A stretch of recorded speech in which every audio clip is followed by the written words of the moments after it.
Howdy, y'all. And I am Professor Parks, PhD.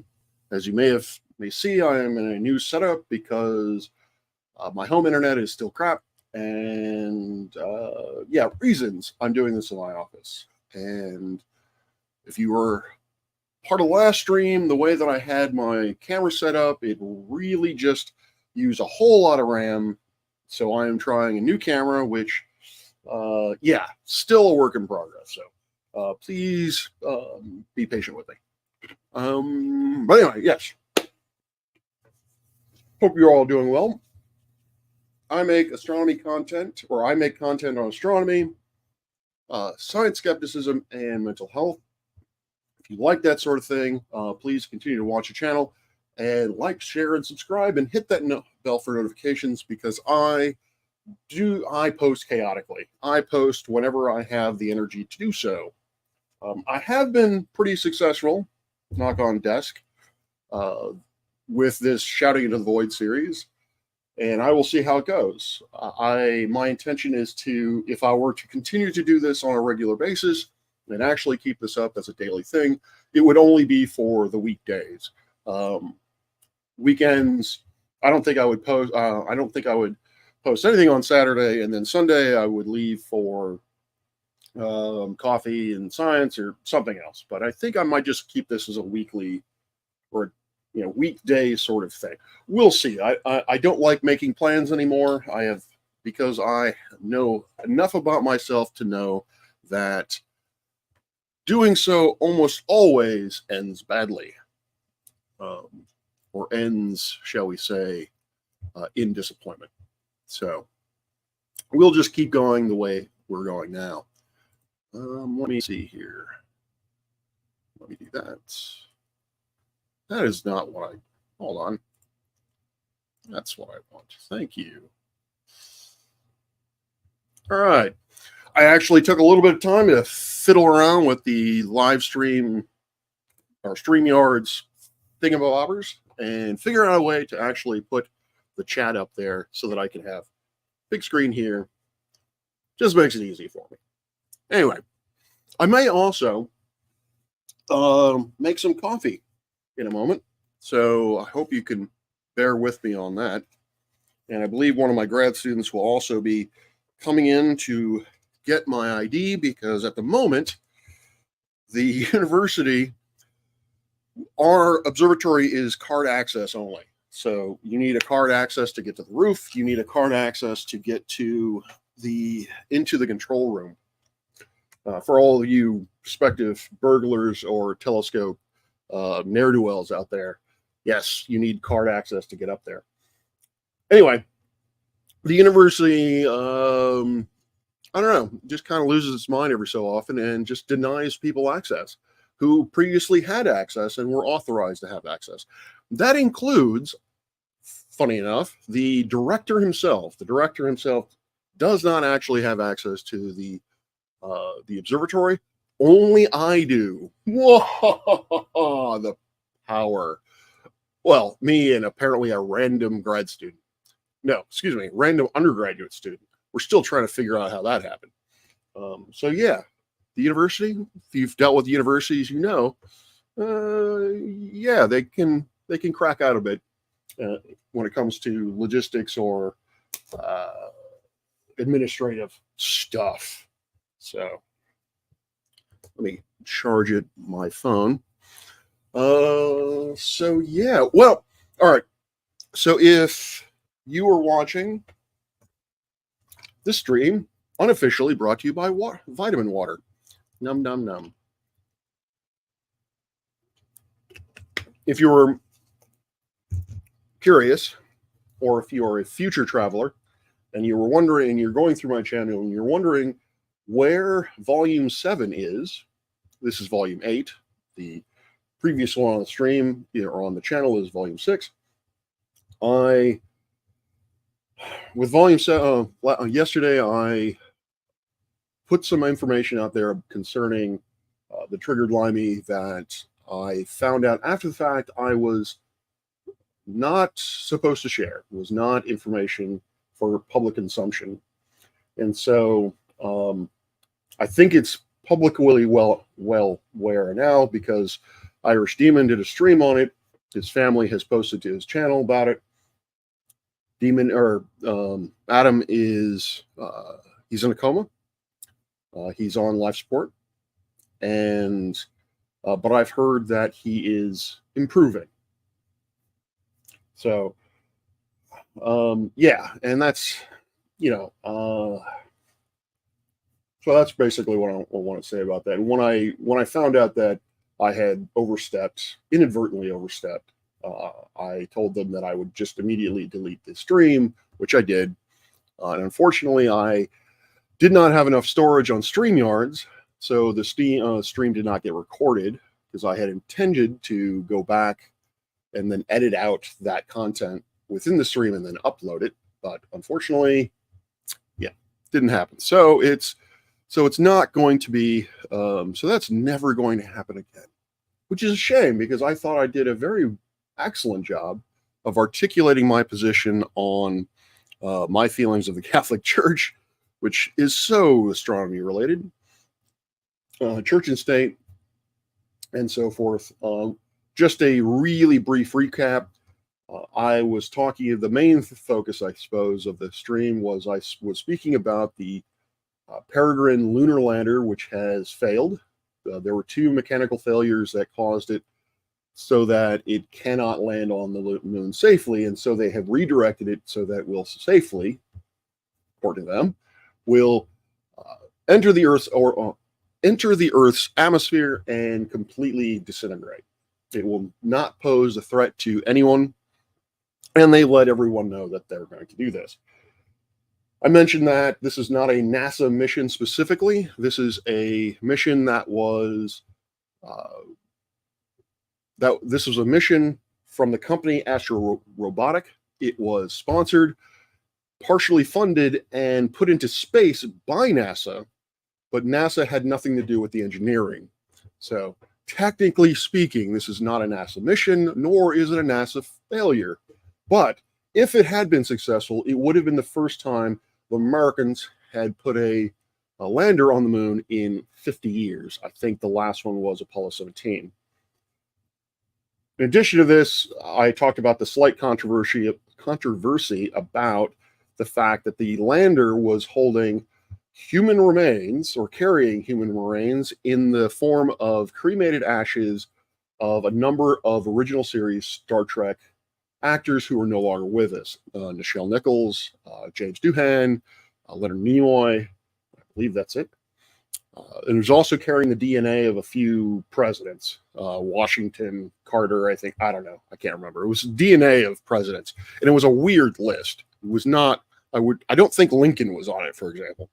Anyway, the Navajo got irritated because they have an agreement with NASA that if we are going to land anything on the moon that they may feel to be objectionable, NASA is obligated to talk to them about it.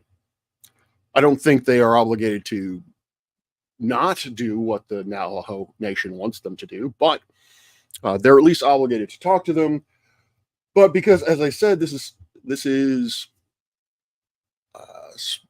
semantically not a NASA mission, even though it was launched by NASA, it was partially funded by NASA and endorsed by NASA. NASA didn't actually build the thing, nor have the intention of putting it onto the moon itself.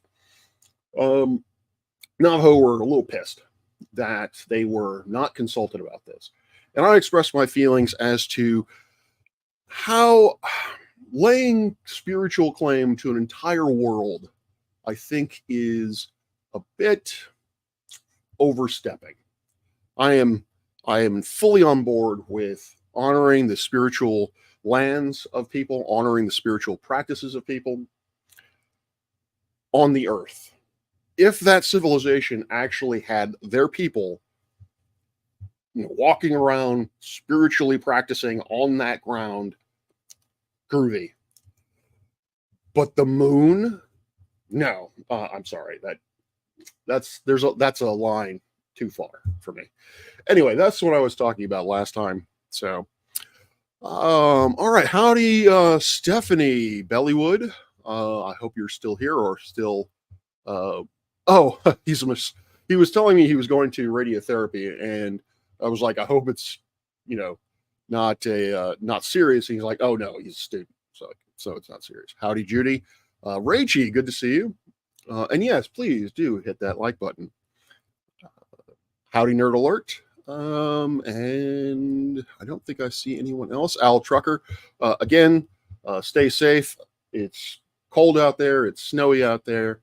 We actually had to cancel half of our day yesterday because of the snow, and unfortunately, I will not be able to open up the observatory today because of the snow on the dome, which is not something that I really have ever encountered before, being a Southern boy. So the grad student who may be coming in at some point, the reason why he's coming in is to get the access to the roof, the observatory, get the keys to the dome, so that he can take the camera off because there's some maintenance that needs to be done. And because of that, I will not be able to. Because of that, I have to postpone yet again the project that I'm doing with a couple of high school students, dealing with trying to determine the mass of a gravitational lens by looking at the separation of the lensed background sources. The further away those sources are from each other, the larger the mass that is doing the bending of the light. So, yes, gravity is timey-wimey, wibbly-wobbly space-time, and it bends light. So, so if you are ever looking for an example or an exercise that could potentially be done by a layperson, yeah, this is something that a fairly large, we have 32 inches. It's going to be challenging. It's not an easy task. So particularly in our location, but I think that there's enough there that we can at least show proof of concept, show that the gravitational lensing is actually happening. So that is a way that we are, that folks who are not professionals can participate or can do science. So, which is a nice segue, because yesterday on near the end of the stream, I think I have Taddy. How you doing, brother? How are things? How is the family? Hope you all, the three of you are doing very, very well. Just grabbing a deer hoe. Oh, deer hoe. Okay. Sorry, it's very small on the screen, so I probably should look over there. Anyway. So yesterday, also during last stream, I talked about how science can be done by lay folks, and has been done exceedingly well by the layperson. Blue Marble Science was the example that I gave. His Cavendish experiment is phenomenal. It is now, I believe, at the University of Tennessee, being used by physics students there from now until whenever. The Cavendish experiment is kind of a staple of upper division or junior and senior level physics lab courses. And I have to say that the Pasco versions, sorry Pasco, but the Pasco version of the Eddington experiment, their equipment sucks ass. The best I've ever seen the best error I've ever seen with those is around 20%. So again, it's a proof of concept instrument. There's no way you can actually precisely measure the gravitational constant using a Pasco apparatus. But Blue was able to carpenter the hell out of a setup, and did a great deal of time doing rigorous testing to find out exactly what kind of torsion string to use, what kind of masses to use, that sort of thing. And basically modeled it right after he modeled it from Cavendish's design, as far as I remember. So if you don't know who Blue Marble Science is, please check out his channel. He has done great things with that. So, but you don't need to be a fantastic carpenter in order to contribute to science. For astronomy, there are a number of projects that can be done, because what I was talking about is we are now entering, or have been really, in an era of big data, where we have astronomical programs that are pumping out more data than all of the grad students on the Earth could ever look at in their lifetimes. We need to do, and we are missing out on a tremendous trove of new scientific discovery. And I think very much that there is huge amount of there are things in the universe that we have yet to discover, and I think there are things that are going to truly rock the foundations of how we look at the universe, and it's just simply being missed because these things are not flashing neon signs saying, "Hey, we're here. We'll take a look at us." So yeah, there are that. And today I think I'll try to put up a couple of websites to show that to you. But I also talked about the fact that, and this all is tying into the subject matter of why should we teach astronomy? And one of the reasons is because of the fact that we are now truly entering the space age. Some people were saying that we were doing it in the 60s, but I think that was a little premature, because sadly, as with all human exploration, until you can make money off it, it's not going to go anywhere. So, I think if you're a student of history, you will realize that the manifest destiny, the expansion of cultures, that's all pretty much tied to resources and money, is making oneself more wealthy. So until we could figure out a way to make ourselves wealthy by expanding out into space, all of these nice Apollo missions were just simply that, nice. They sparked the imagination, not to underscore the importance of these missions, not to underscore the importance of the Apollo program, the Gemini program, and what NASA did from its inception through the mid 70s, and even into the 80s with the space shuttle. People don't talk about the space shuttle anymore. I grew up with the space shuttle. The space shuttle is very near and dear to me. They always just talk about the Apollo missions. Anyway, a little bitter. Not to underscore the work that was done during that time, because that laid the foundation stone for what is happening now. But now we have corporate interests. Now we have financial reasons to go into space. Starlink, as I've mentioned before, Branson with his hospitality industry, Bezos.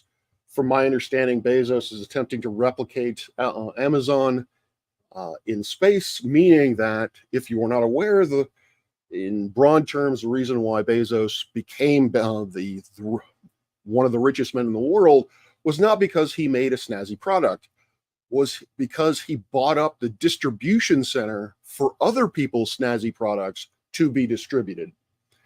And so basically, he wants to be the master of space distribution in low Earth orbit, or between the Earth and the moon. Boring stuff, but I think it's going to make him and his descendants even more stupidly wealthy if he actually is able to succeed in it. But during that discussion, I mentioned something else. I mentioned asteroids. It's been a while since I've looked into this, so I don't know if a lot of things have been, I don't know how far people have pushed this envelope. I can tell you that back in 2020, 19, I was approached by a firm who worked with DARPA. They were very much interested in my work on interferometric interferometry, basically to be able to use multiple telescopes to see things with very, very fine detail. The issue with asteroids is that for the vast majority of them, they are small and they are dark. they have what we call a low albedo, meaning they're not very shiny. They're particularly those that are made up of dirt, really, darker silicates or metals like lead, nickel, things of that nature. They aren't very shiny at all. So they don't reflect a lot of sunlight, and they don't produce really any energy of their own. I mean, they do have a temperature, so they are emitting energy just like we are, but it's not a lot, and it's pretty much in the infrared. So visually, anyway, really, really hard to see. And like I said, part of that, not just because they have low albedos, but they are also very small. The vast majority of asteroids are anywhere between 1 to 100 meters in size. So tiny in comparison to things. And so they were interested in having me come on to basically figure out a way to do interferometry on asteroids, because the motivation is characterizing the asteroid in terms of its composition is also very difficult because of just the nature of things. These are not gaseous bodies. They, like as I've already stated, they are low luminosity. So trying to get an accurate spectra of these things is exceedingly challenging. And why, you might be asking, why they are wanted me to help them figure out new and inventive ways of determining the compositions of these things? Well, because of money, because they want to be able to identify those asteroids that are rich in useful minerals. This is something that is that people have put a lot of thought and effort into. And I mentioned something called astrorank.com. And so what I'm going to do is I'm going to stop sharing that. And I'm going to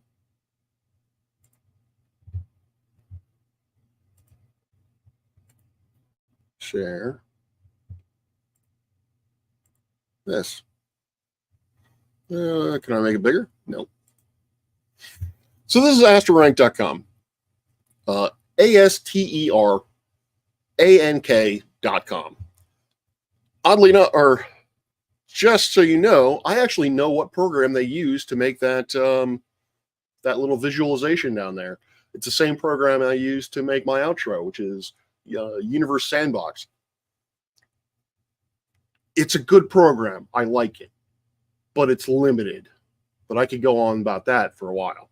But it's really nifty. Just a bit of trivia. Because you can use this, you can drag and pull it. All those little white dots, those are obviously asteroids. This is, I believe, Mercury's orbit is the purple line, Venus's orbit is the red line, blue is Earth, red is Mars. So, you obviously have, or maybe not. Yeah, Mars, this would be Jupiter out here. You have the asteroid belt is reasonably here. Over here, this little thing, that is in fact, I don't believe. Nope, that is Jupiter. Okay, I was thinking that it might have been one of the Trojan clusters, but you get the idea. But really, what we're looking at is, here you go. You got Ryugu, which is a CG. I don't know what the G stands for, but the C stands for carbon. So it's primarily has carbon in it. It's 1.19 AU away. Its eccentricity is 0.19. But the thing that you want to look at is, or the thing that's interesting here, in my opinion, is it is valued at $82.76 billion. And somehow they come up with an estimate that you can make $30 billion in yummy profit by mining the hell out of it. And, so, and that's one of them. Let me see. Fortunately, these are not, this is done by cost effectiveness. You can do by cost effective, you can do it by most valuable. Apparently, the most valuable asteroid isn't called Davida. Let's go with Chicago. Chicago is much easier. Valued over $100 trillion. Estimated profit over $100 trillion. It's only a mere 2.8 AU away, so roughly halfway between Mars and Jupiter, as you can kind of see here.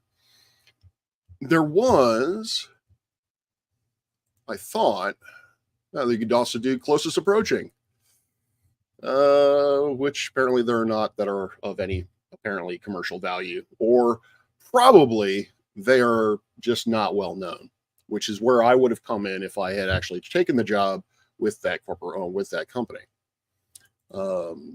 Smallest, there we go, Ceres. This is actually considered a dwarf planet and not an asteroid anymore. Thank you, IAU, for your ridiculous definitions. Ceres is like I said, it's a carbon. It's primarily made up of carbon or carbon materials. It apparently has a value of $8.12 trillion and an estimated profit of $522.92 billion, ladies and gentlemen. It is at a distance of 1.5 AU. Groove-tacular. Now, I thought somewhere on this website, here we go. It tells you the composition. So nickel, iron, cobalt, water, nitrogen, hydrogen, ammonia. I'm trying to find one of why you might be asking, hold on, cost effective. You might be asking yourself, why the hell are these things so expensive? Well,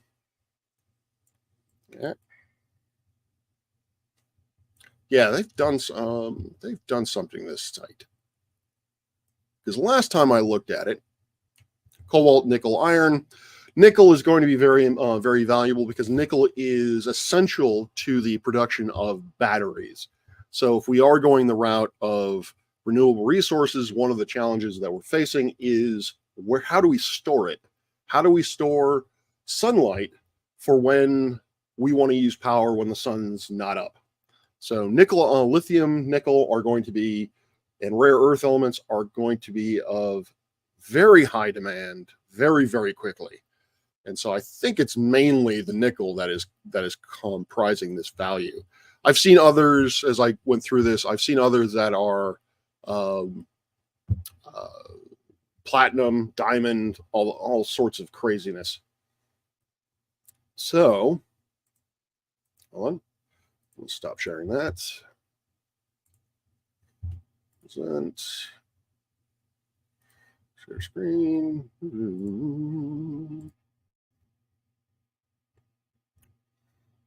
So yeah. How big is Ceres? That's an excellent question. I didn't see that before, but I will look that up right now. That is, what was it? Most valuable? No, it wasn't most valuable. Where did I find it? Closest approaching? Nope. I just saw it. Where the hell did it go? Upcoming passes? No. Smallest? Why is this smallest? It doesn't make any sense. Ceres has a why is this not telling me? Diameter of 939.4 kilometers. It is the largest of the main belt. Well, before 2006, it was considered to be the largest main belt asteroid, but since the IAU's ridiculous definitions, it is now considered a dwarf planet. It is large enough that it is spherical in size. We have sent missions out there, and we have photographic evidence of that. It is spherical in size. It orbits the sun, but does not clear its orbital path, meaning that there are objects of comparable size within the same orbital regime as it goes around the sun. Hence why it is a dwarf planet. because it's not a bully, it's a dwarf, and because it's spherical under its own mass, uh, it is a planet and not an asteroid. But so to be clear, 1 AU is, yes, or in non-imperial units, 149 million kilometers.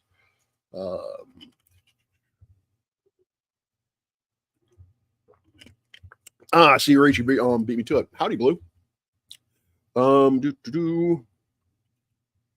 Yes, the price of a nickel will increase. No, I'm pretty sure, given the United States government, a nickel will be made out of, I don't know, tin.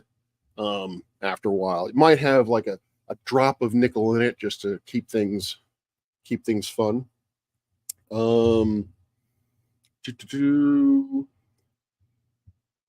It's so, yeah. So Rachie says that suppose it depends on the rarity of the material. And true, they don't really go into how they evaluate these things. However, as I said last stream, these values are just almost kind of made up, because you can't, if you flood the market with this material, obviously the material's value is going to go down because it is more prevalent. So I'm imagining this evaluation is based on the market value of these materials here on Earth with the resources that we currently have access to. If we can start doing this, if we can start pulling or starting mining asteroids, then the values are probably going to go significantly down. But we're still talking about things that are trillions or billions of dollars. Now, even though there are billions of dollars, right now, individual space missions are expensive. Putting things in orbit, depending on who you're dealing with, can be a couple $100 million or even a couple $1 billion to put something in orbit or land on the moon.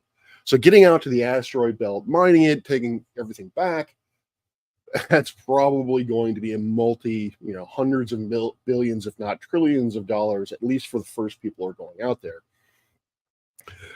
So right now the incentive is not huge, but the incentive is there. There, as I've mentioned, there are companies who are actively looking at how to do this, how to get this done. And the options that I've heard, the theoretical options that I've heard, fall into one of three categories. Go out, mine it, and then bring it all back. Okay, that seems reasonable, I suppose. Then we get into what I would classify as dumb stupid, and then suicidally stupid. Stupid is take the asteroid, bring the entire thing back, and put it in orbit around the moon, mine it there, and then somehow get it back to the Earth, either taking the material down to the moon and then shipping it all back from the moon, or taking it off that body or the asteroid and coming it back to the Earth. I think this is where part of Bezos's master evil plan is going to come in, is because you got to store that stuff somewhere. You got to move that stuff somehow. So if Bezos owns all the trucks, all the warehouses, then, Bezos gets a nice little profit. So celestial mechanics is kind of hard, as we have, determined through our very small attempts at launching things to the moon and putting things in orbit. So the idea of taking something that is, I don't know, a few 100 meters in size, bringing it into the moon's orbit, and then trying to put it into the orbit where the possibility of failure, no matter how remote, are that this 100-meter rock would slam into the moon, or worse yet, slam into us. I refer to that as dumb or stupid. Suicidally stupid is the idea I've heard that you take the asteroid, and instead of putting it in orbit around the moon, you put it in orbit around the Earth. Yeah, cut out the middleman. Just put it in orbit around the moon or the Earth, mine the shit out of it, and then just dump the stuff on the Earth. So, yeah, hopefully they've come up with better ideas about how to approach this. All of this being said, why teach astronomy? I particularly got this question back in, when I was starting out in the early 2000s, a few decades ago, before all this space stuff,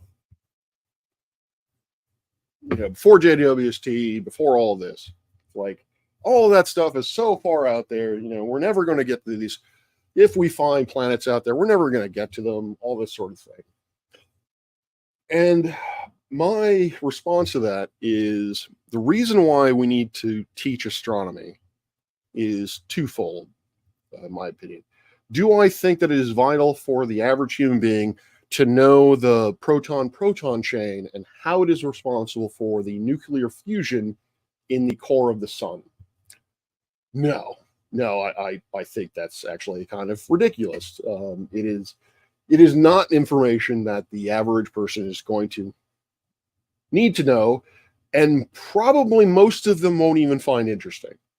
So teaching that to a student is, in and itself, if that's your end goal, then I would agree with the critics that say that astronomy doesn't need to be taught. And there are, obviously myriads of other things about astronomy, facts about astronomy that the general person, like I said, doesn't need to know, and probably wouldn't even find all that interesting. However, and this is what I'm trying to do with my introductory classes, is with astronomy. So I don't know, my pause is I don't know where to start. There are essentially 2 points, 2 reasons, 2 main things. Let's start off with the practical one. The practical one is critical thinking. Is that there are many ways of teaching how to critically think. And you can either do I suppose you could teach a class on logic. You can do just a strict kind of academic, this is the process through which a person critically thinks. Or you can teach critical thinking via example. And I think that's where astronomy really kind of comes is best for this. Because, obviously, critical thinking is not limited to sciences, obviously. But I think that the way that science is constructed, the way that science is done, it's more obvious.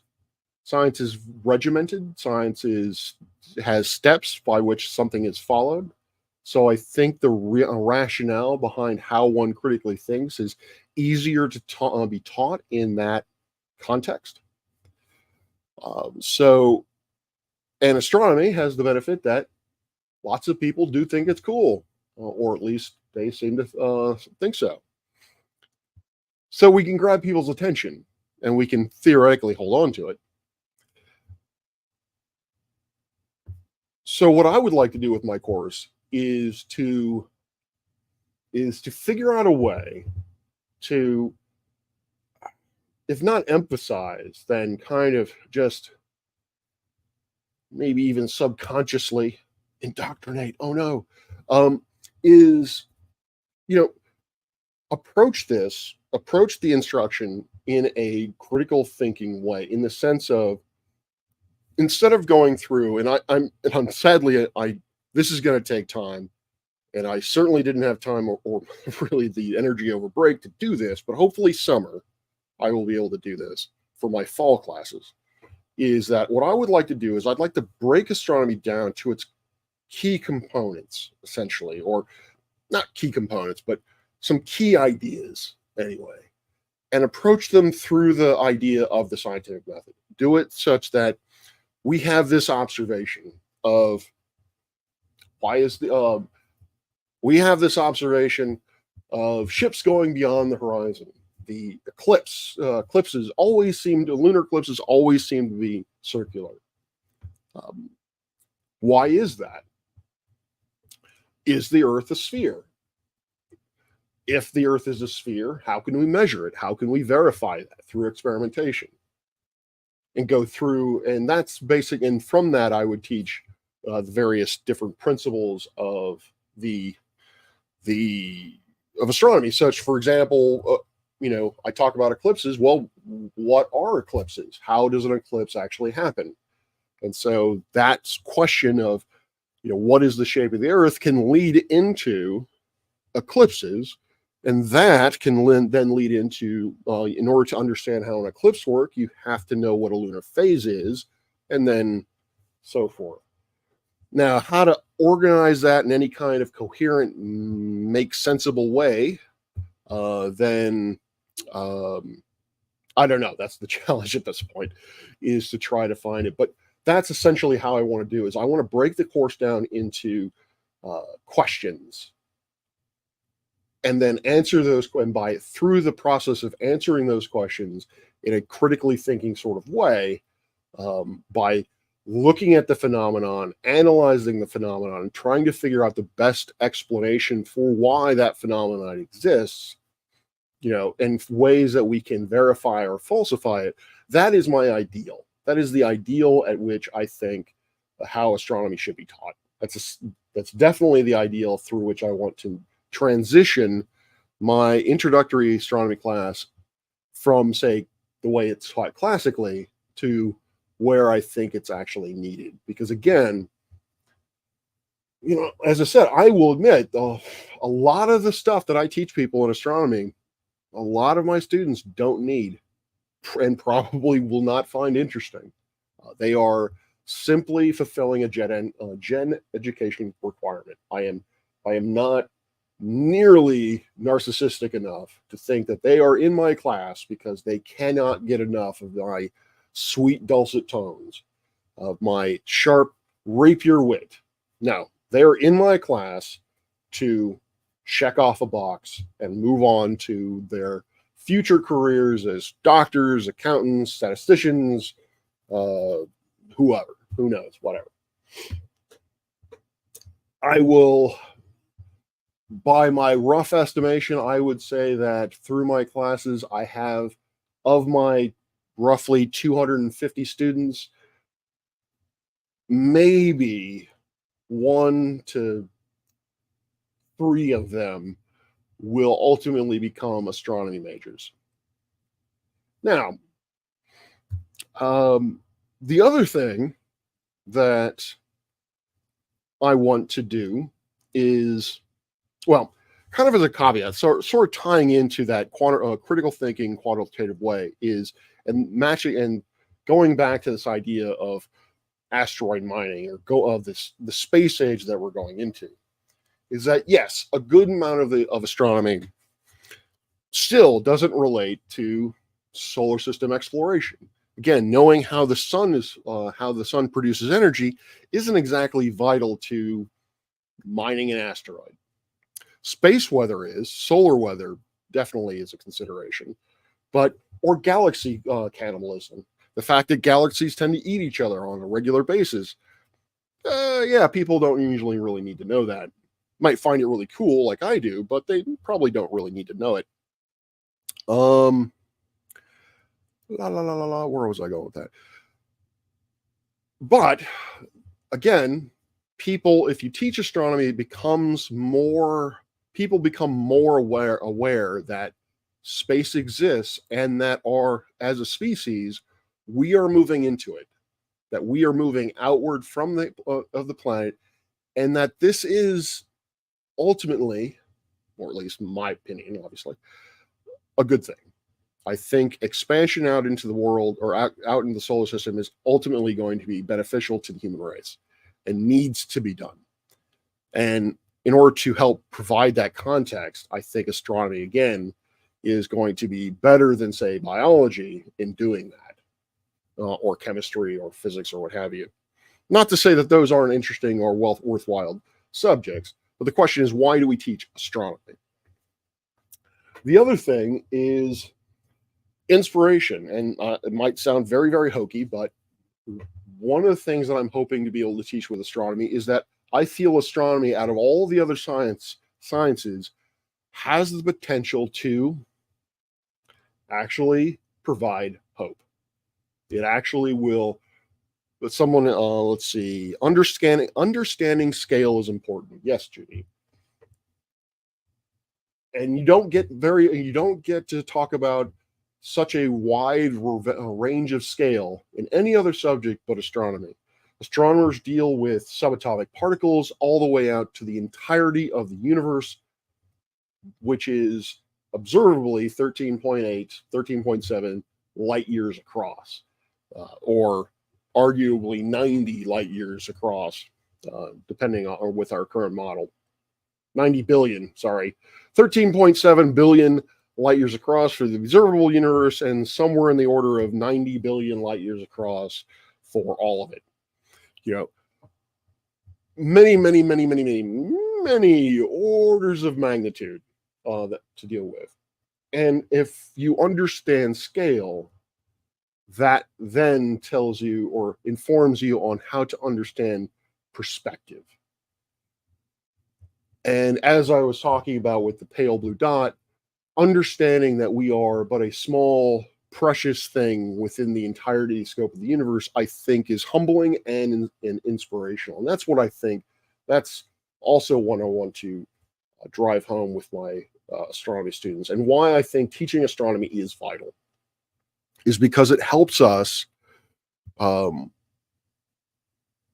face the certain realities of who we are, where we are, and how fragile our existence is. So when people ask me this question, that's ultimately what my response is. I could go off it. I could expound on that more, but I've already done so fairly recently, and I don't feel like I need to repeat myself. But so yeah, if you are interested in my views on the position and significance of humanity, please see my stream on Shouting into the Void. It has something to do with pale blue dot. I feel that astronomy is in a unique position to help us understand such things as to our place in the universe, at least in terms of anywhere. I think biology is really the only other one that comes close to being able to look at that question from an analytical, non-metaphysical sort of way. So what's going on in the chat? Nerd alert, you're good. Gotta be here. A good history of astronomy presentation would be really helpful as to why it is important. Yes. And I've thought about that. I've thought about teaching or putting together a history of astronomy course. If I do, I won't be able to do that, or I don't have the time to do that anytime in the distant future, or maybe 5 years from now. I don't know. Maybe I'll do it when I'm 50. I don't know. But that actually goes to a point that we've discussed, at least in our department, about how to teach astronomy. And it's actually the prevailing thought now among at least my colleagues is not to teach the history of astronomy. Because when you teach the history of astronomy, you're essentially just talking about the achievements of a whole bunch of white men. And I know how that sounds. But the reason why I somewhat agree with that is that astronomy is bigger than any one person. And as we found with Austin, with Alan, and their discussions about relativity, ether, they always approach it from individuals. Einstein said this, Honecker said this, Lagrange said this. And my response has always been, I don't care. I do not care what they had to say. I care what the scientific community has to say about these various experiments taken in toto. I love that word, toto. It's not about the individual, it's about the science. And so the idea of presenting the history of astronomy in an astronomy class may be counterproductive because it might instill into some people that the person is more important than the science, that Hipparchus is somehow noteworthy in a way. Obviously, he is noteworthy in the sense that he was the first to write down this catalog, and he was essentially the father of our magnitude system. But is that really the point of astronomy? Is that really, when I talk about things like inspiration, I talk about things like critical thinking, does the knowledge that our magnitude system came from Hipparchus, does that matter? Is that important? Is it even counterproductive? Because really, I only have a limited amount of time, even though those who know me know that I have diarrhea of the mouth and can talk for hours upon hours and hours. And yes, I do like hearing myself talk. May be counterproductive in that they concentrate too much on Hipparchus rather than the actual fact of this is how it was done. When this was done, when Hipparchus was done, his methodology was to, find the positions of all the stars. Basically, the idea is, this might seem obvious, but it needs to be stated anyway, that in order to study something, you have to know where it's at. You have to know where your object of interest is located. So you start out by mapping it. You start out by identifying these objects, where they are, and where they are relative to each other. Because that can then be used for studies like, do the stars move relative to each other? If you know where they are and you know that where they are with any sort of precision, then you can answer that question. Is the constellation of Orion static, or it will look like some weird kid's drawing in, say, 5,000 years or so? You won't know unless you actually mark this stuff down. If you want to know things like brightness of something, you have to figure out a way of cataloging or creating a system by which you can say, yeah, that one, Betelgeuse, is brighter than Capella, which I don't know is actually true, so I'm just using that as an example. So if you want to know what Betelgeuse and Capella, what their brightness difference is, you have to come up with some sort of schema. And I think talking about how that schema was created, or at least how that schema was then developed, I think is a better objective than simply saying that Nathaniel Pogson in 1615, I think it was the one who threw math at it.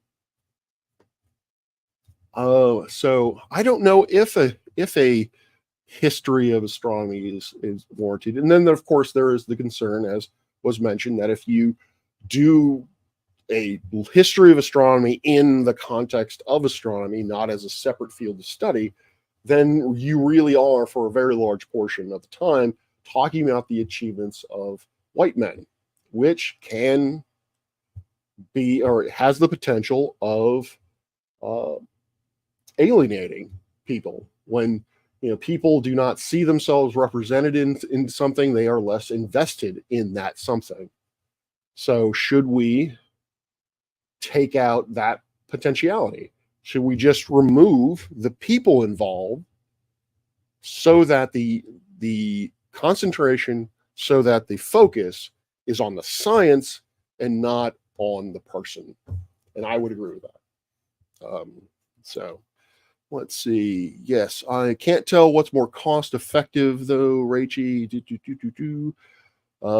Couldn't they just land on it, mine it via machines, and then fuel and or solar power back to launch Earth? I'll get in that in a second. A good history of astronomy. One galaxy consuming another would be fascinating to watch. Has it ever been observed? Rocky, yes, in a time-lapsey sort of way, which I will talk about in a moment. Uh, I mean, how it was used in ancient cultures for time making and agriculture. Um, and like how ancient civilizations like Stonehenge were astronomical calendars. Just a brief class on it, inspire interest in the subject. And we do that now. I do that now. I talk about the fact that astronomy is arguably the oldest science. And some mathematicians look at me weird when I do that. But it can be argued that astronomy is the oldest science because astronomy was very quickly moved from the realm of, say, storytelling into using it for practical applications such as calendar making, timekeeping. More specifically, when cultures moved from hunter gatherers into agricultural cultures, they needed they needed calendars really in order to figure out when to plant and when to harvest.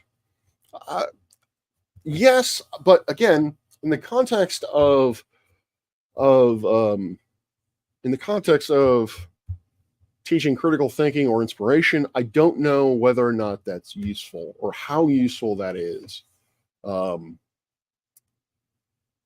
so, I mean, it certainly is. It certainly is a valid field of study, and I think that would have to be included within a history of astronomy course.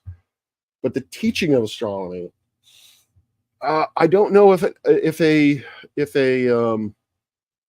emphasis on what the ancients did would be helpful. I mean, obviously, you could again. This is all. I haven't really had time to like plan out everything that I want to do. Uh, but having one of those big questions be how do we know what time it is?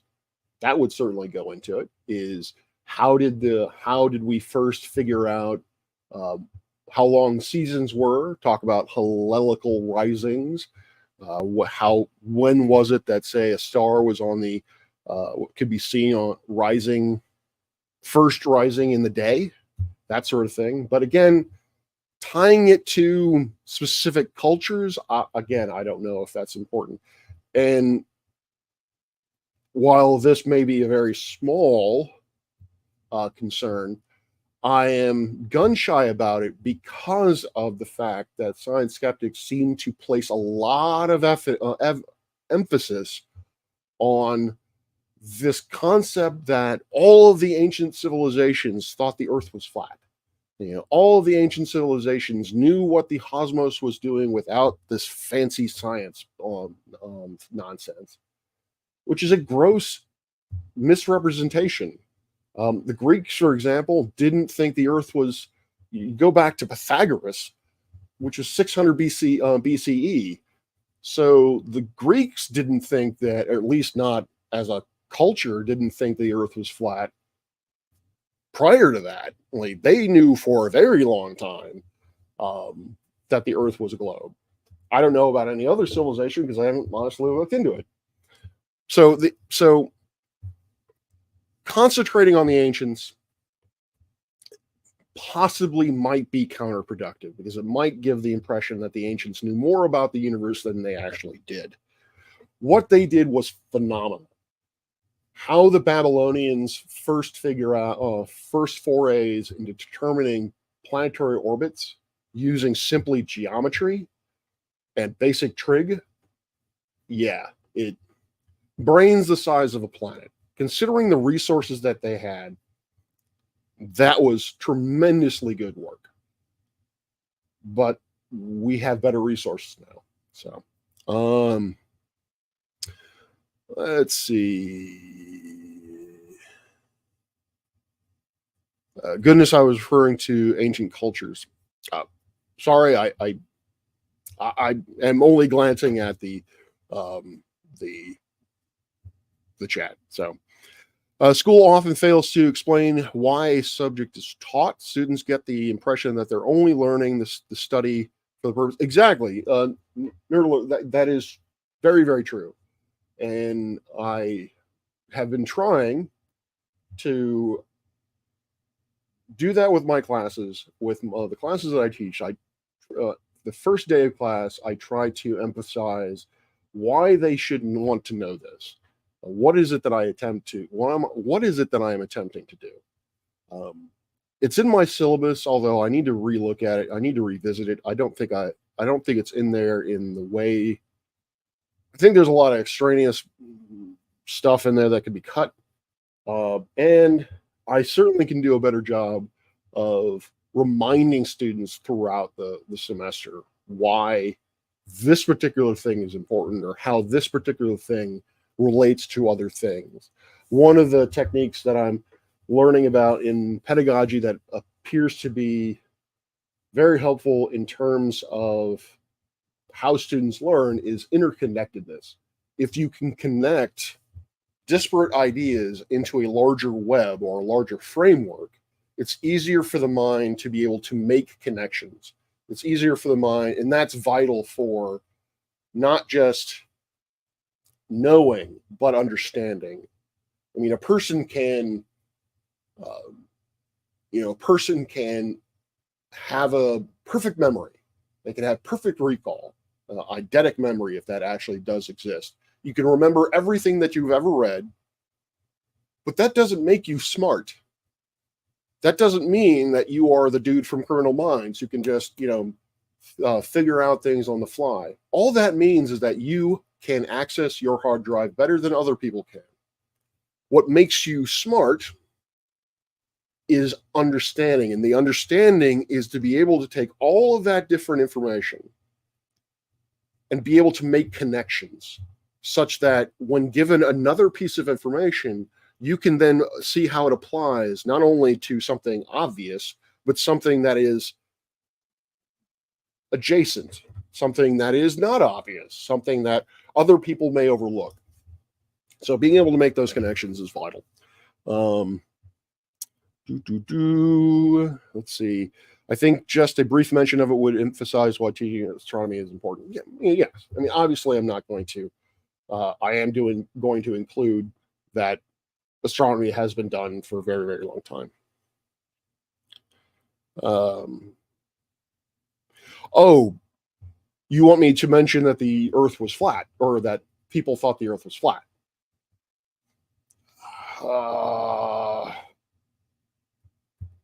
I well, first I want to make sure that that's what you're actually suggesting I do before I really answer that. So Meraki, you asked about galactic cannibalism and if we'd actually observed this.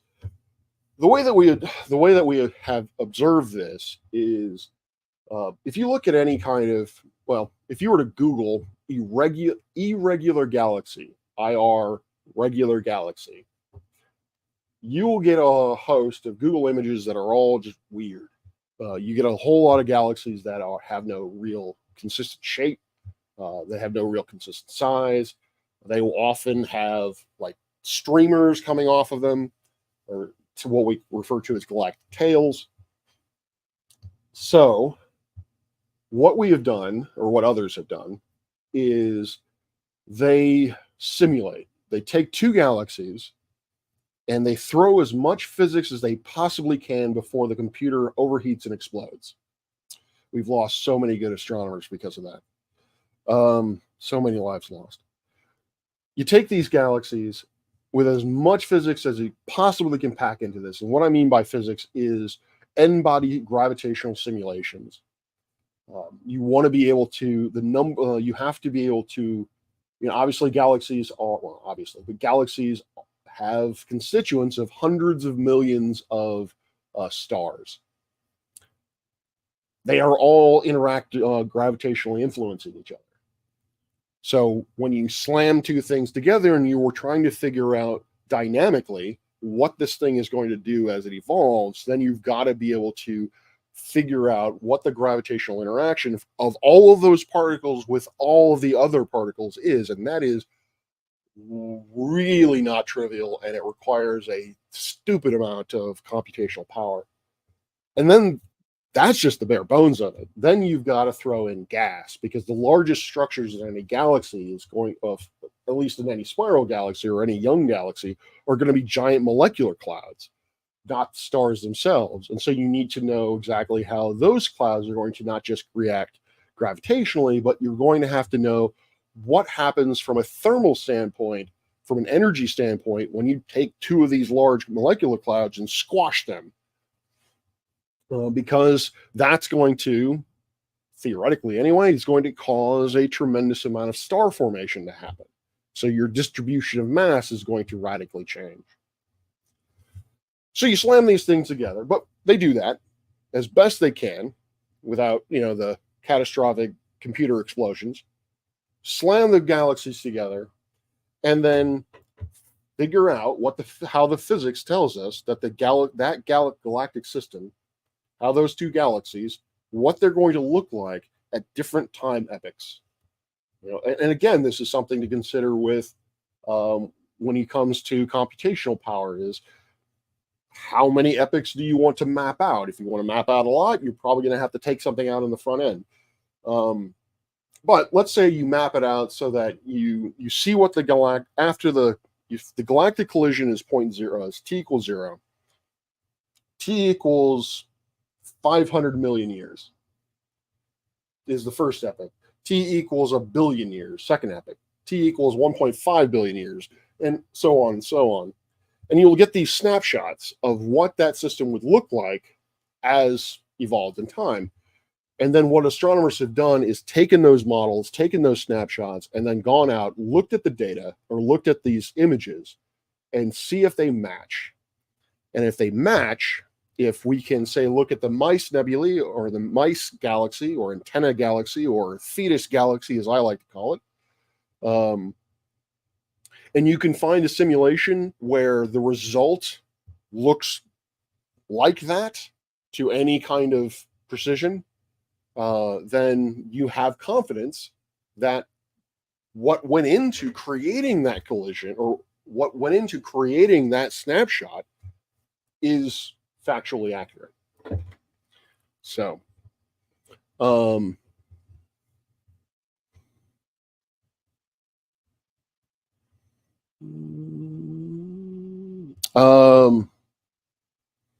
no, don't know what you mean by that. How about teaching it for reasons to look for potential asteroids to track with Earth? How about teaching it for reasons to look for potential asteroids? Teaching astronomy? Oh, hey. There, and yeah, it actually works. Sweet. All right, I no longer have all the power. No, don't worry about it. That was a grad student. Apparently he has access now, so awesome. What was I doing? What was I talking about? Yeah, that's one of the things that I, when it comes to asteroids, I don't know if this is what you meant, right, Rachie, but when it comes to asteroids, I mentioned that as something that is important for humanity to pay attention to, is that for two reasons. One, asteroids can be extremely hazardous. They, obviously can slam into any sort of settlements that we have here on Earth currently, or have on, say, the moon in the future. And as much as I've been kind of tongue-in-cheek talking about asteroid mining, ultimately it will be necessary, because they will be used as fuel stops. Most likely, they will be used as fuel stops to get out, to propel us to outer edges of the solar system. One of the most highly sought after things in the solar system is going to be water, so that we can make rocket fuel. So, read that again. I don't know what you want me to read again. The intersection of anthropology and astronomy is an interesting entree to the subject for many people. It doesn't need to be Eurocentric. In fact, it would be more interesting to include other cultures. Meraki, yes, I am. I will be the first to admit that I am Eurocentric. I know very, very little about.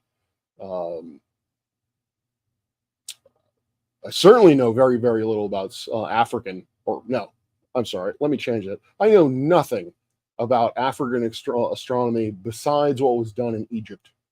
Um, I know very, very little about Mesopotamian astronomy, or sorry, Mesoamerican astronomy, South American astronomy. I know a couple of things about Chinese astronomy, but yes, the vast majority of astronomical progress was done that I know of was from a Eurocentric focus, is a Western focus. I've looked into it, and I have to say, and maybe I don't know, I don't know how important astronomy was from a tech on the technical side, say in terms of determining planetary orbits or determining calendars and things of that nature. How much the the East actually did to improve things. Uh, a lot of the innovation does seem to come from uh, the Greeks and the Arabs, actually, and Babylonians and that sort of era, the area of the world. The Chinese contributed. The Indians actually contributed quite a bit in terms of continuity of data, because there's a lot of time in history where it really was just really just these are the tables you need to figure out when to plant or when these stars are going to be up or when Mars is going to be in retrograde or wherever the hell. Um, and so there was a lot of time spent on just the perpetuation of knowledge and not really the uh, enhancement or improvement of knowledge. But yes, ideally, you're right. Uh, Definitely from textbooks that are on my bookshelf, it's pretty much all just Eurocentric cultures. I think I get that you are more into teaching the physics side of astronomy rather than the cycles. Well, the physics informs the cycles, um, because again, knowing the cycles themselves are fine, but understanding the underlying reason why those cycles exist, I think, is far more important for a student to know. Because that's where the critical thinking comes in. Is you see a phenomenon and you ask the question why?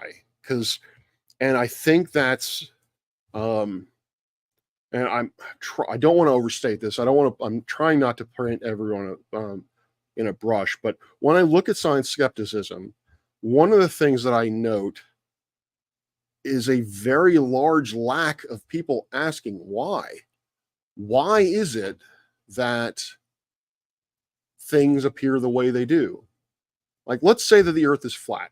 Let's say that the Earth is a topographically flat, stationary plane in the universe. Why? Not why do we observe it as such? Why does it exist as a topographically flat, stationary plane? How was it formed?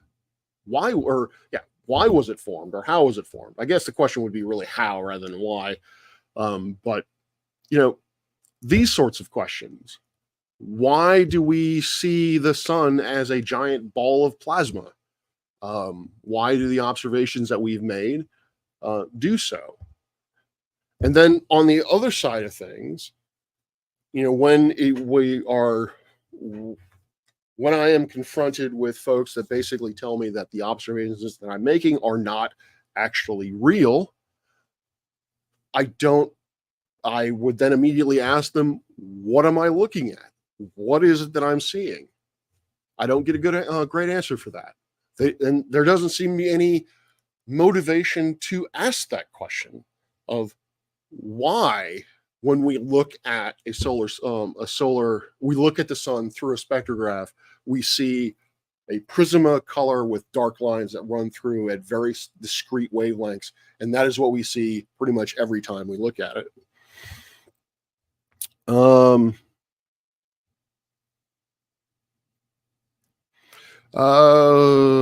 You'll get why I said no, and if you want to rewatch later, okay.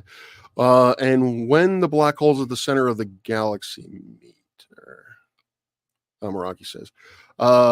Stephanie, I'm not here to talk flat Earth. I wanted to learn about astronomy you teach. Okay, all right. Well, then I won't talk about flat Earth. I was just talking about. I thought that was the, you know, asking the question why. All right, if you're going to put it that way, the reason why I teach cycles, or I teach the physics, or try to illustrate the physics rather than the cycles themselves, is because of that question of why, of looking deeper into the problem than simply an observational way. So, let's see here.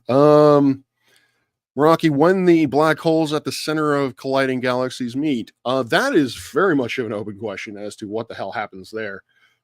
At this point, those galactic simulations that I was talking about, I don't know. I would imagine there are supermassive black holes at the center of them, but I don't know specifically the end results of those studies. Right now we're trying to get more observational evidence as to nail down those models, because as I was saying, you create these simulations, you create these snapshots, and then you match it up with actual observation. Right now we don't have. There is a distinct lack of observations of galaxies with multiple supermassive black holes in them. And what I mean by lack, what I mean is in terms of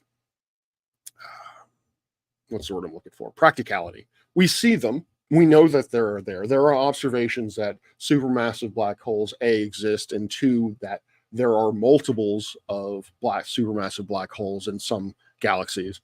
But there's not a large enough data set for us to say really anything about how these supermassive black holes evolve over time through galactic cannibalism. That makes sense. Howdy, Odin. Rachie. You pointed the telescope at your face. So how they programmed it.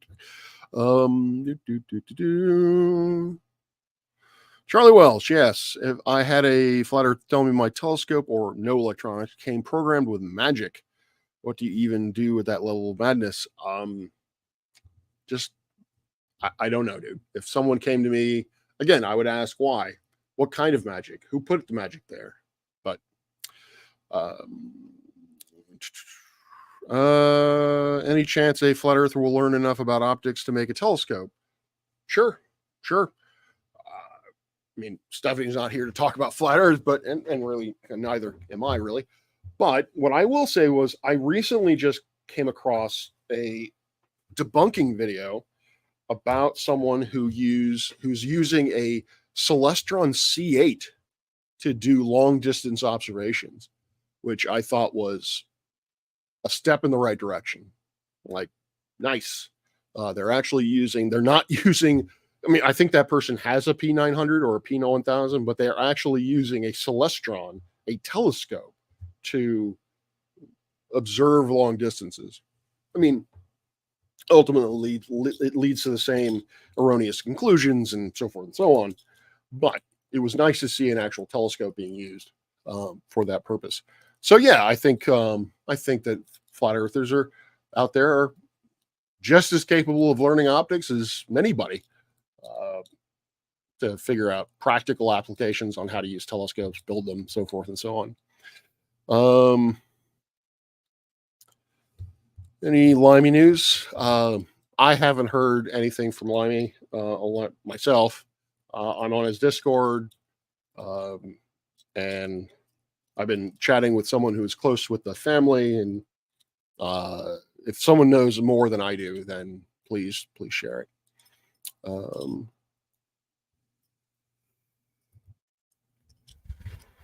Yeah, the last stream that that I learned about was Demon's stream, and sadly, he arrived late to the stream and didn't change the title. And so I got there, and the title was about soft Sid Karen shit. And he was late. And I was like, I was told this is about Limey, but I'm not going to wait if this is going to be some soft Sid Karen bullshit. So I left, and I learned after the fact, no, he just didn't change the title of the damn stream. And yeah, he did actually talk to Adam's mom. So,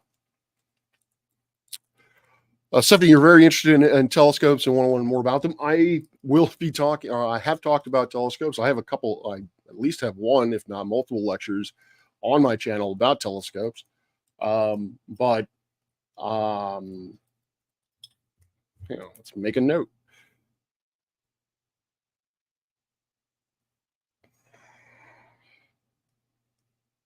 But I can make a edited, targeted video for public consumption that is strictly about telescopes. So it's not just something embedded within a larger lecture. But yeah, I love me some telescopes. I love talking about telescopes and how they can be utilized. I'm getting to the point now, and this may seem a bit arrogant, but I don't usually mess around with those small telescopes. Dr. Bob may actually have, at this point, have a better insight onto onto how to use telescopes for popular viewing than I do, because I do not spend a lot of time talking or looking at. I don't. Well, scratch that. I don't have a lot of experience actually utilizing smaller telescopes in a sort of every night sort of way. I mean, I've used them for teaching, and I've used them, but those are very specific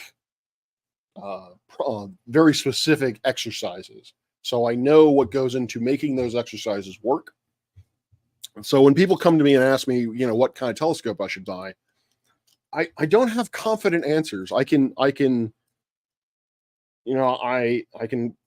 give them generalities as to this is the general type of telescope you want if your interest level is at this level. But when it comes to specific brands or parts that you need or what have you, Bob probably actually knows more about it than I do.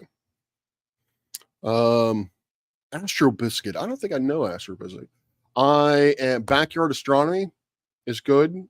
I like that channel. Astronomy Live. I like that channel. There's a young woman in England, Christ, who has a channel. I haven't seen stuff from her in a while. I really like her stuff. She's like 14, 15 years old, and she knows way more about telescopes than I do. And yeah, it's like Angela. I'll have to look it up. If I find it, I will. If I remember to look it up and find it, I'll put it on the community tab. I really like her stuff. So what was I doing? So yeah, so basically that's it. That's what I got for teaching astronomy. That's why I think it is important, is that, for one, we are, I think, in the beginnings of the space era. I think we had the space age. I don't want to call it the space age because people talk about the 60s, but like the space era, where space will now start becoming a ubiquitous part of human existence, in that space will now start becoming talked about in everyday living rooms. We kind of talk about it in terms of satellites, in terms of cell phone reception, maybe. I don't know. It's kind of, I think, maybe in the peripheral of conversations, but I think at this point, we're getting to the point that within my lifetime, we're going to have regular news stories about trips to the moon, or things that are happening in low Earth orbit that are not simply just, hey, that guy's worth $50 billion and he just took a 30-second ride through space. I think it's going to be far more than that. And knowing astronomy, I will obviously better inform people about what the implications are of having far too many satellites in orbit or blowing stuff up in low Earth orbit. But again, what I truly focus in on is I want astronomy to be a vehicle via which to teach my students how to critically think, how to find information, and how to parse through it in a useful, productive way. And lastly, always to inspire, to make them to push their ideas, push their perspectives, to realize that their lives are but a small portion of a much larger story, and that makes them significant. And if the issue of, and kind of going back to the history of astronomy, one of the ways that one can inspire is without Hipparchus, without the ancient cultures, without all of this, all of these people just creating what we creating now, what we certainly take for granted, calendars, knowing what time of day it is, knowing the day of the week. These things were not trivial back hundreds of or even thousands of years ago. These were things that were actively worked on and needed to be mapped with a tremendous amount of care, given the resources they have. And while the idea of time and calendars became sort of ubiquitous or just kind of a part of everyday life thousands of years after the fact, it doesn't diminish the fact that they did it. They had to do it, because if they hadn't done it, who would have? So, when we're looking at things like where the next habitable planets are, is that going to be of any practical use tomorrow? Hell no. 10 years from now? Fuck no. 100 years from now? Seriously doubt it. 1,000 years from now? Don't know. We could, in 1,000 years, if we're still around and still aiming towards sky, I think that's well enough time for us to figure out how to actually send someone to Proxima Centauri, B, or any of the planets in the Centauri system. It's only 4 light years away. So, and if we don't talk about exoplanets now, if we don't talk about their atmospheres, if we don't talk about how life comes into being on other worlds, then who will? And if you always have the perspective of, I ain't gonna see, talking about exoplanets has nothing to do with my life. It's not going to affect my son's life or my daughter's life or my grandchildren's life. If you're going to have such a short-sighted viewpoint then on the world or on life, then why really do anything that doesn't involve you? I think this idea that looking into astronomy is useless because it has no practical applications is a tremendously selfish viewpoint. Is that we are looking into things, true, that will not be of practical importance for some time, but that is not to say that they never will be. And if you don't look into it now, if you don't look into these things now, then who will? Particularly if everyone has the idea that, hey, if it's not practical to me or to my grandkids, I ain't gonna look into it. You have to lay a foundation. That's all I'm saying. Howdy, Georg. Shamrock Banks. Yes. Oh, sorry. Sorry, Bob. Yeah, kick me in the ass later. Yes. Check out Shamrock Banks Observatory. That is the observatory that Bob, the science guy, has built for himself. Literally built for himself through his own finances and help from his patrons, which I am exceedingly jealous that the man has the time, the drive, and the commitment to do that, and the support from his community to do that.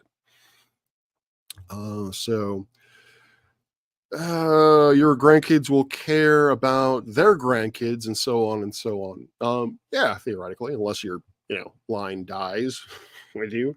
Sadly, mine will be dying with me. I unless there are kids out there that I'm not aware of, I don't believe that the I believe James Robert Parks will the iteration of James Robert Parks will end with the fourth model, rather than to keep going. But not to bemoan my existence, but yes, I hear what you're saying. Is that's the point I think I'm trying to make, is one should not be so short-sighted when it comes to, and that's where astronomy again is useful, is that astronomy gives us the perspective that not only are we small in size, but we are small in time, but that over the course of a large amount of time, fantastic things can happen.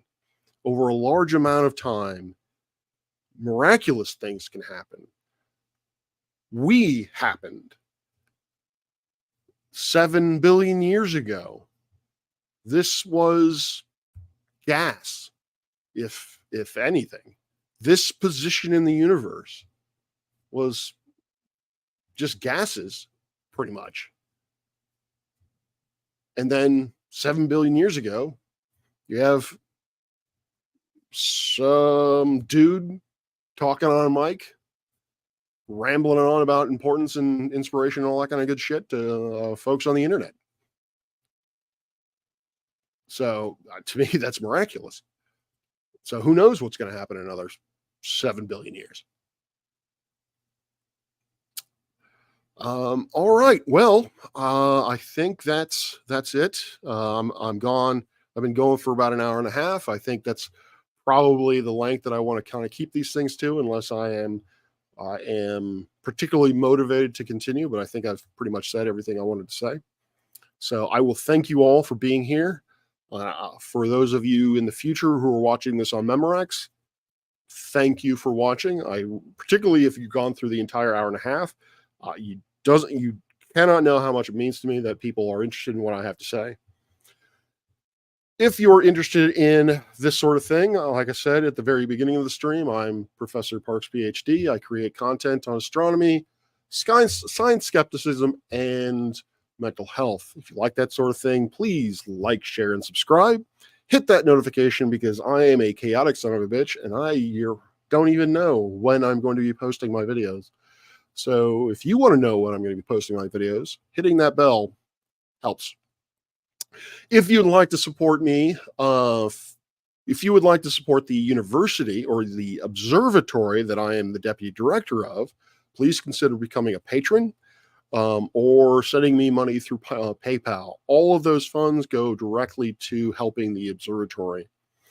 Now, if you want to help me in my new second, or hopefully second career, then I have just recently become monetized. So if you feel inclined to hit me up with a super chat or become a member when I finally have time to actually set up memberships, I would encourage you to do so. I would I would not know what to say about that kind of financial support, but that would be able to help support me and help motivate me to make more content like this. So,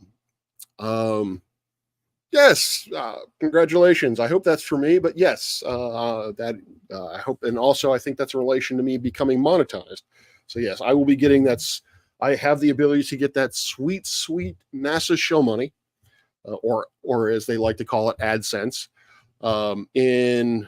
So the next stage, I think, is once I reach 1,000 subs and 4,000 viewing hours, I think they will start running ads on my videos.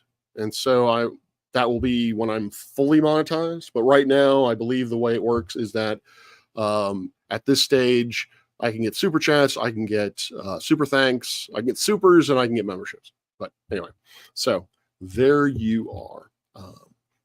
So yes, again, thank you very much for being here. Thank you all for watching. What is coming up? As I said at the beginning of the stream, maybe I will start doing these Shouting into the Voids as a morning show, Monday through Friday. So My intention is to be back tomorrow morning at some point, although probably much earlier because my first class is at 9:30. So we'll see. But again, I'm a chaotic son of a bitch, so who knows when I'll be posting. But they will be in the morning. That is my goal. They will always be in the morning of the Eastern Standard Time. This weekend, I don't think I will be going online at all, or I will not be posting at all on Saturday. But on Sunday, I now have confirmation from Dr. Tapioca Weasel. We will be I will be going live with him with a Coffee and Science at, I think he's first available at 11:35. So let's say noon. So I will be going live with him on an episode of Coffee and Science at noon, where, as with the first episodes, I talk to a scientist or educator of science, and I just kind of interview them. I ask them about their how they got interested in science, what their career has been, what they hope to achieve with it, and most importantly, what's better, Star Wars or Star Trek. So that's going to be on Sunday morning. The other thing that I'm hoping to be able to do, although I still haven't actually reached out to people yet, I still need to do that, is I want to see if I can have a forum, live forum, where I have on PhD Tony, Professor Phil, I Can Science That, Facconi, that's what I'm going to start calling him, formerly known as AB Science, Facconi. Have him on, basically have a whole bunch of scientists of various different fields, and we will discuss what it means to practice the scientific method. And then finally, I will have the Yay Sub celebration, where I will go online and I will stay online for some indeterminate length of time, telling people how much I love them. It will be an open stream where people can come in, tell them, so they can tell me how much they love me, and just chat about anything under the sun, from astronomy to physics to flat Earth to I guess we could talk about 5G, although I really know very little about it. To how about them Cowboys sucking ass? Go Pack. Yeah, basically anything. So hopefully that will happen.